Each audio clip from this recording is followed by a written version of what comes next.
to get emotion from Durant. MVP.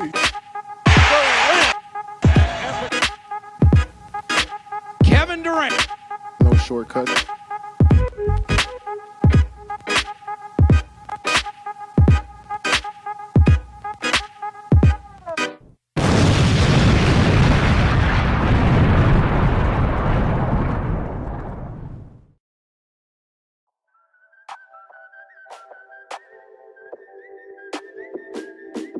July 7, 2016, Kevin Durant signs with the Warriors. This is a day forever soaked in infamy in the NBA community. None of us will ever forget this day. It was on this day that one lanky, scruggly, 7-foot, anorexic man, destroyed not only his legacy, but more importantly, the entire fucking NBA. Of course, this past offseason, another individual joined Golden State. Yeah, believe it or not, that fucking guy, that fuck Golden State guy, that guy, he joined Golden State. Obviously a man of integrity. You know, he just had to make sure that the NBA, which is already broken because of KD, mind you, would be absolutely destroyed before the upcoming season. I mean, just look at these cunts. How the fuck are regular NBA teams going to compete with what's basically Team USA? What the fuck are you doing, Adam Silver? Why the fuck all you're doing is working the one and done rule? No one even cares about that. They're so unimportant. Fix the fucking league first. How the fuck was a team like this ever fucking created? The team's complete fucking bullshit. Completely unfair. Sorry, I still suffer from PTSD after Boogie's move to Golden State. But anyway, I'm not here to talk about this cunt. Instead, I'm here to talk about this other cunt. I'm talking about the first snake.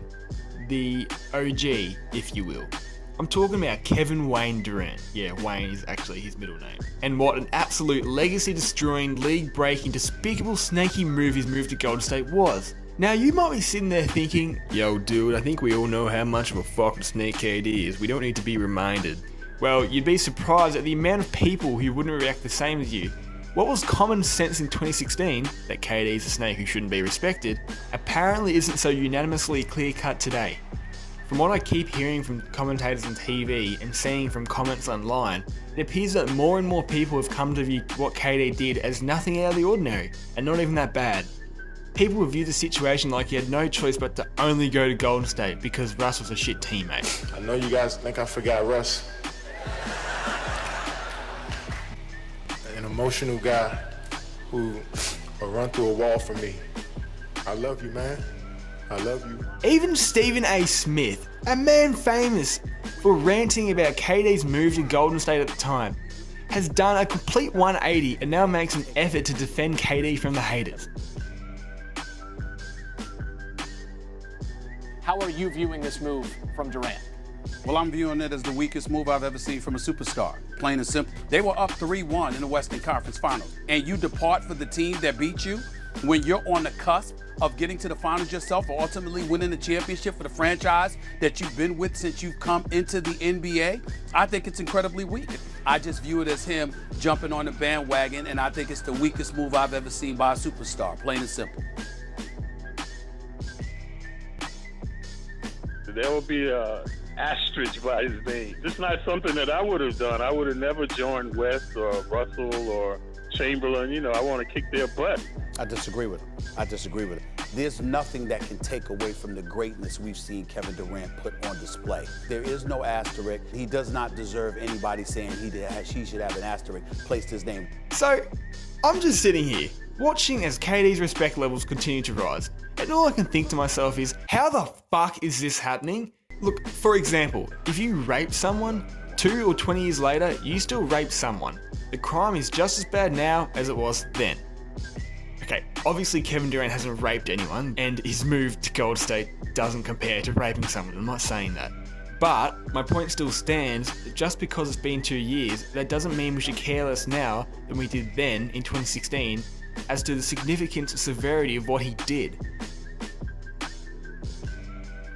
Thus, that is why I am here today, ladies and gentlemen, to remind NBA fans like you, or perhaps even convince you, if you've always thought otherwise, why KD will always be a snake.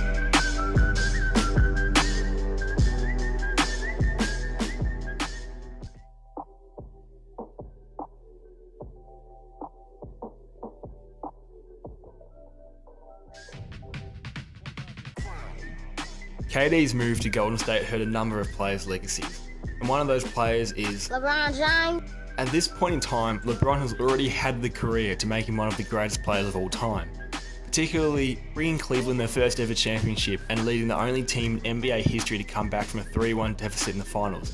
That was certainly enough to cement his legacy for the ages and make him, at the very least, a unanimous top 3 player of all time, unless of course you are mentally incapacitated like this dumb cunt. All right, and let's say I'm looking at the top 5 and I say there's no way that LeBron James belongs above. I'll just throw out 5 players to you. LeVar, maybe the media was down on Bill. I mean, just take a look at this bloody resume. It's the reason some people consider LeBron to be the GOAT. Yet that resume could potentially include 5 rings right now, not just 3, and he could even be in a position to get another 1 or 2 in the upcoming years. Can you imagine if LeBron had 4 or even 5 rings right now? The case for him being the greatest of all time would become insanely stronger. Of course, he's only won 3 rings because Kevin Durant successfully created the world's most effective roadblock to an NBA championship for every player not on the when he joined Golden State. Seriously, the 2017 Golden State team, discounting the 2019 Golden State team, is probably the best team in the history of NBA. I mean, I'm sorry MJ, but just be realistic. Because LeBron only has 3 rings, and that's very likely the most he will ever get, LeBron haters will forever be able to point out how Jordan has 6 rings and LeBron isn't even close with 3 in the GOAT debate.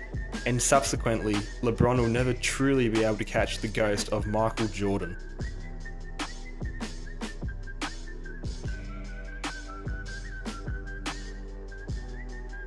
Steph Curry is the greatest shooter of all time, period. I think that's a statement most fans can agree on. Steph Curry is what, Stephen A? What's Steph Curry? How would you describe him? The greatest shooter I have ever seen. Me too. That's the greatest shooter in the history of basketball. However, despite the talent he has, his legacy is never going to be cemented as one of the greats for the following reasons. In 2015, Curry won MVP and took the Warriors to the finals where they snagged their first championship in 40 years. Great. But he won that final series against the Cavs team which didn't have Kevin Love because of this hippie looking fuckwit on the Celtics, and didn't have Kyrie Irving after his knee troubles forced him to sit for the rest of the series after Game 1. And yet, it still took 6 games to beat this Cavs team with 2 of its 3 stars missing. Curry also didn't even manage to win Finals MVP, despite being the obvious best player on his team, as my fellow Aussie, Matty Dellavedova, managed to lock Curry down big time.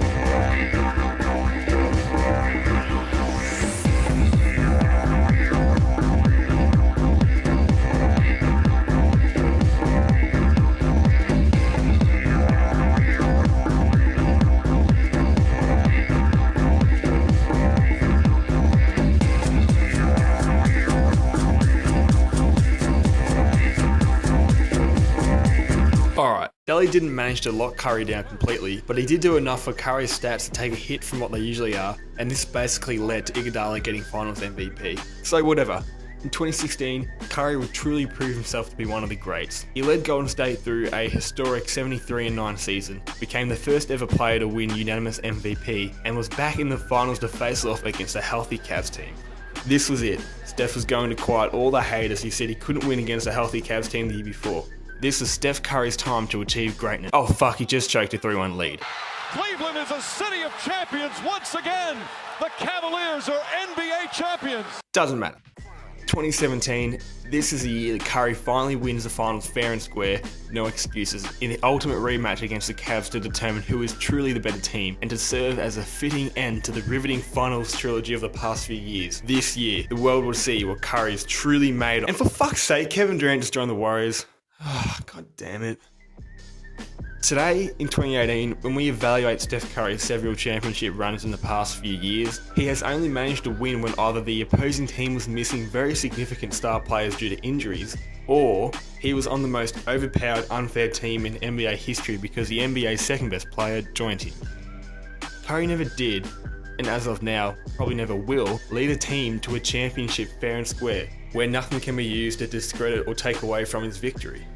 Before KD joined Golden State, there was serious debate over whether Curry was the best player in the league and even better than LeBron.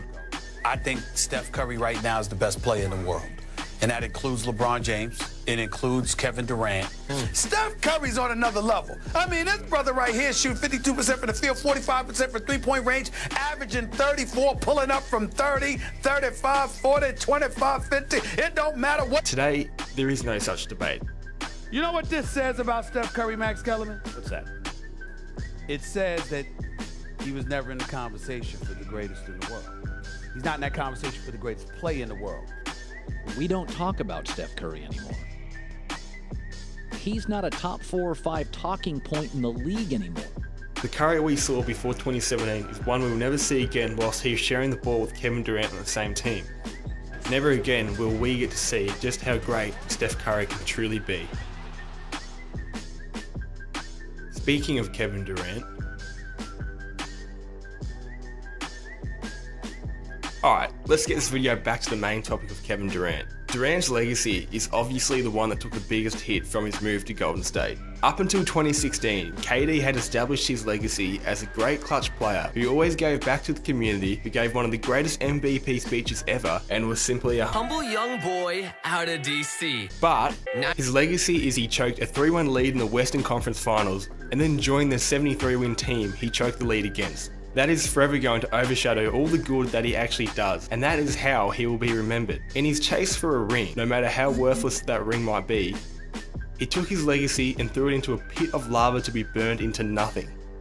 This is what makes his move appear so fucking idiotic to me. The reason he went to Golden State was just to get 3 rings in order to bolster the legacy he ultimately leaves behind. Except, as an absolutely direct result of his move to Golden State, no true NBA fan who understands the significance of that move is ever going to respect him for however many rings or finals MVPs he accumulates there. He went to Golden State to get more respect, and instead he just lost all the respect that he did command.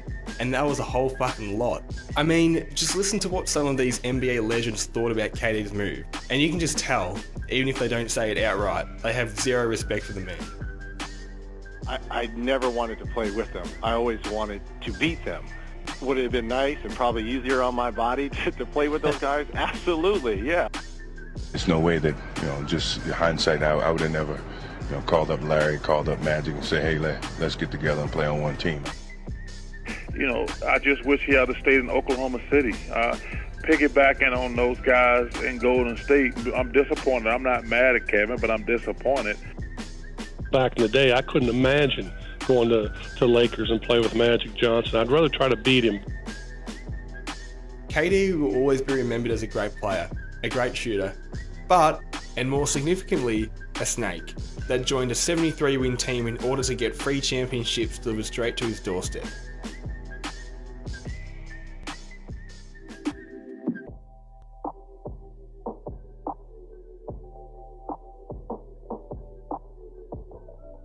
One of the main arguments that KD fans make in defense of him joining Golden State is, well, LeBron did it first when he left the Cavs in Miami in 2010. He didn't. Not the same thing. KD. Not the same fucking thing!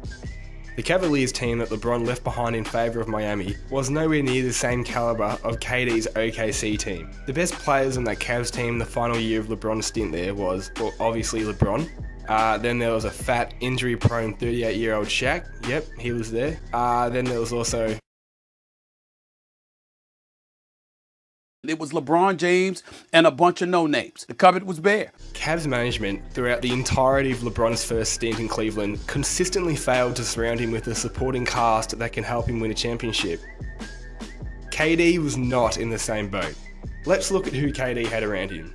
There was, of course, the fucking monster that is Russell Westbrook. There was one of the most underrated players in the league, and actually my personal favourite player, the Kiwi giant that is Steven Adams. Cheers. There was Steven's stash brother, Enes Kanter, a man that is absolutely ripped. There was Andre Robertson, who doesn't exist on offense, but is a great defender. So good, in fact, he was in contention to win Defensive Player of the Year last season until he went down with an injury. And, had KD stayed, there would have been Victor Oladipo coming off the bench, and we all know how fucking good he can be. With these teammates, and others at different points in time, the Oklahoma City Thunder, between 2011 and 2016, was consistently a contending team capable of winning the championship each year. In that time span of 6 years, OKC went to the Western Conference Finals 4 times and the Finals once. The 2 years they didn't make the Western Conference Finals, was because of injuries. Of course.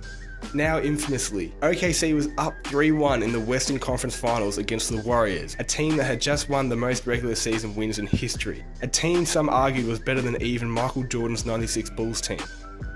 Being up 3-1 against such a team just shows how good of a fucking team OKC was. But KD got something stuck in his throat and choked. I know Russ did a bit of choking too, but the fact remains that the OKC team was very capable of going to the finals each year and was very capable of winning them. If KD stayed in OKC, he could actually have 2 championships under his name right now, except they would be from OKC and everyone would respect them so much more than the ones he's won with the Warriors. Despite being unlikely the second best team in the NBA, when the going got tough after choking that 3-1 lead, Durant literally took the easiest way out possible and joined the best team in the entire league. Pathetic.